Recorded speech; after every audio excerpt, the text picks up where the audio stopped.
দেখো বন্ধুরা, আমাদের বাড়িতে আমার বান্ধবী ললিতা এসেছে আর আমার সন্টু এসেছে। তাদের জন্য আমি একটু পকোড়া বানাবো, সেই রেসিপিটাই তোমাদের সাথে শেয়ার করছি, তোমরা একটু দেখে নাও।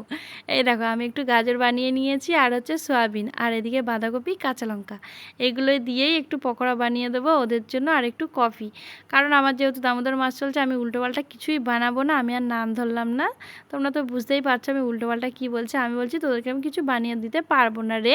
আর ওরা দামোদর মাছ করছে না, কিন্তু আমি বলেছি তাই তাই আমি এটা একটু বানিয়ে দিচ্ছি। দেখো, এতে একটু লঙ্কার গুঁড়ো, হলুদ গুঁড়ো, নুন, আর হচ্ছে একটুখানি সামান্য চিনি, আর একটু বেসন, ময়দা, কর্নফ্লাওয়ার, এইগুলো দিয়ে একটু মাখিয়ে নেবো। তোদেরকে কিছু বানিয়ে দেবো না রে, এটা বললাম আমি জাস্ট মজা করেই বললাম। ওরা কি আমাকে বলবে এই বানা সেই বানা? ওরা কিছুই বলেনি। ওরা বলেছে তোকে কিছুই বানাতে হবে না, তুই চুপ করে বসে আমাদের সাথে গল্প কর আর বাজি ফাটা। ওরা না বাজি ফাটাচ্ছিল। আমি বলেছি এই তোরা বস না, আমি এক্ষুনি আসছি, দাঁড়া না। আর আমি ওই জন্য পকোড়াটা বানিয়ে দিয়েছিলাম আর কফি, আর কিছুই বানিয়ে দিইনি। আর ওরা বেশিক্ষণ ছিলও না গো। তোমরা ভাববে বাজি ফাটাচ্ছে আবার কেন? এই ভিডিওটা কবে বানিয়েছি জানো? কালী পুজোর সময় তোমাদের সাথে এখন আমি শেয়ার করছি। তাহলে বলো, কত আমি ব্যস্ত মানুষ। প্রধানমন্ত্রীরাও এত ব্যস্ত থাকে না মনে হয়। আর এইদিকে দেখো, আমি একটু সুজি দিয়ে দেবো। চালগুঁড়িটা থাকলে খুব ভালো হতো, চালগুঁড়িটা ছিল না যেহেতু, আমি বলি একটু সুজি দিয়ে দিই, একটু খাস্তা টাইপের হবে। তারপরে দেখো আমি তেল দিয়ে দিলাম। এবার একে একে ওইগুলো সব একটু একটু ছোটো ছোটো করে আমি ছেড়ে দেবো। আর আমি এটা বেশ ভালোই বানাই, নিজে বানাই বলে না, এটা অনেককেই আমি খাইয়েছি, সবাই বলে খুব সুন্দর হয় আর খুব সুন্দর লাগে। আর যখনই বানাই খুব সুন্দরই হয়, খুব খারাপ হয় না, সবসময় বেশ ভালোই হয়। আর আমার সন্টু, মানে আমি যখন বাপের বাড়িতে থাকতাম, মানে আইবুড়োবেলার কথা বলছি, আমি এইসব পকোড়া টকোড়া একটু ভালোই বানাই। আর ওদের খুব পছন্দ এইসব পকোড়া খেতে।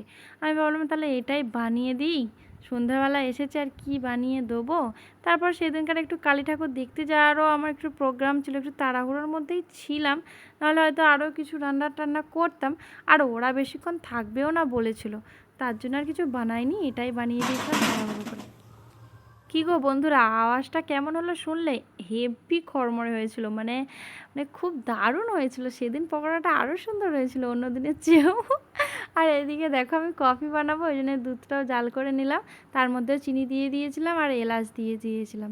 দেখো, দুধটাকে একটু নাড়াচাড়া করে ফুটিয়ে নেবো, ভালোভাবে টকবক টকবক করে ফুটিয়ে নেবো।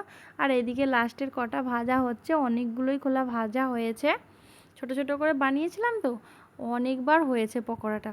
আর দেখো, আমি কফিটা অন্যভাবে করি বেশিরভাগ, কিন্তু সেদিন আমি না এইভাবে বানিয়ে নিয়েছিলাম, তাড়াহুড়োর মধ্যে ছিলাম তো। মানে কফিটাকে কাপে দিয়ে তারপরে এইভাবে ঘেঁটে ঘেঁটে এবারে একটু নাড়াচাড়া করে নেবো, তারপরে কফি রেডি হয়ে যাবে। আর আমার সন্টু জানো তো একটু কফি খেতে ভালোবাসে, ওই জন্য ও যখন আসে না, ওর জন্য আমি একটু কফি বানিয়ে দেওয়ার চেষ্টা করি।